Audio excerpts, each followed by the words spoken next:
गौतम बुद्ध का जन्म शाक्य के राजा सुशोधन की रानी महामाया के गर्भ से लुम्बिनी में वैशाख पूर्णिमा के दिन हुआ था।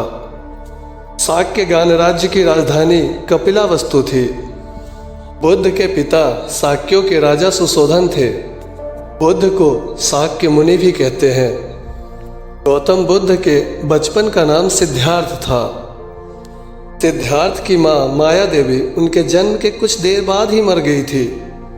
सिद्धार्थ के बारे में कहा जाता है कि एक ऋषि ने कहा था कि या तो ये एक महान राजा बनेंगे या फिर एक महान साधु। ज्ञान प्राप्ति के समय उनकी अवस्था 35 वर्ष की थी। ज्ञान प्राप्ति के बाद तापसु और कालिक नाम के 2 शूद्र उनके पास आए।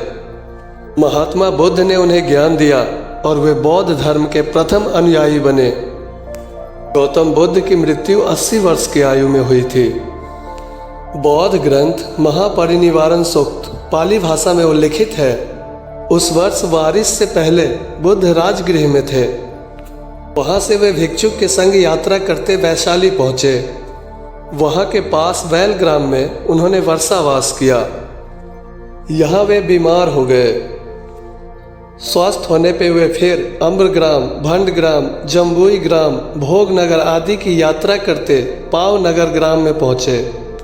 यहाँ वे चुंद नामक एक लुहार के आम के बागान में ठहरे।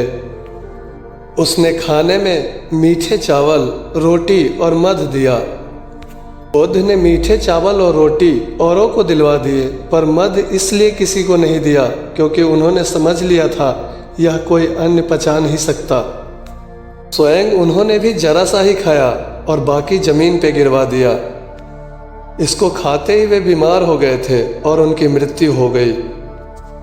न्यू इंसाइक्लोपीडिया ब्रिटेनिका मार्कोपीडिया भाग में उल्लिखित है कि संभव है कि एक ग्रामीण व्यक्ति के घर कुछ खाने के कारण उनके पेट में दर्द शुरू हो गया। फिर बुद्ध अपने शिष्यों के साथ कुशीमारा चल दिए। रास्ते में उन्होंने अपने शिष्य आनंद से कहा, आनंद, इस सांधारी के 4 तह करके बैठाओ। मैं थक गया हूँ, लेटूंगा। और मेरे लिए कुकुत्था नदी से पानी ले आओ। पानी पी के बुद्ध उस नदी के पास पहुंचे। बुद्ध ने फिर उस कुकुत्था नदी में खूब स्नान किया और उसके बाद वहीं रेत पे चीड़ बिछा करके लेट गए। कुछ देर आराम करने के बाद वे चलने लगे और रास्ते में उन्होंने हिरण्यावती नामक नदी पार की और अंत में कुशीमारा पहुंचे। यहाँ उनका कहना था कि मेरा जन्म 2 वृक्षों के मध्य में हुआ था, अतः अंत भी 2 वृक्षों के बीच में ही होगी। मेरा अंत समय आ गया है। आनंद को बहुत दुख हुआ, वे रोने लगे। बुद्ध को पता लगा तो उन्होंने बुलाया और कहा, मैंने तुमसे पहले ही कहा था जो चीज उत्पन्न हुई है वह मरती है, निर्माण अनिवार्य है और स्वाभाविक है, इसलिए रोते क्यों हो। बुद्ध ने आनंद से कहा कि मेरे मरने के बाद मुझे गुरु मानकर मत चलना।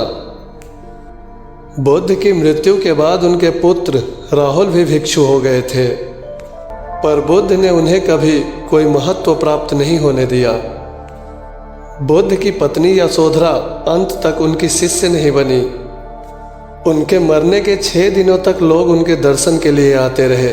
7वें दिन उनके शव को जलाया गया। उनके अवशेषों पर मगध के राजा अजातशत्रु, कपिलावस्तु के शिष्यों और वैशाली के भिक्षाविदियों आदि के बीच में भयंकर झगड़ा हुआ। जब झगड़ा शांत नहीं हुआ तो द्रोण नामक ब्राह्मण ने समझौता करवाया कि अवशेष को 8 भागों में बांट लिए जाए। ऐसा ही हुआ। 8 स्तूत 8 राज्यों में बनाकर अवशेष को रखे गए। बताया जाता है कि बाद में राजा अशोक ने उन्हें निकलवाकर 84,000 स्तूतों में बंटवा दिया था।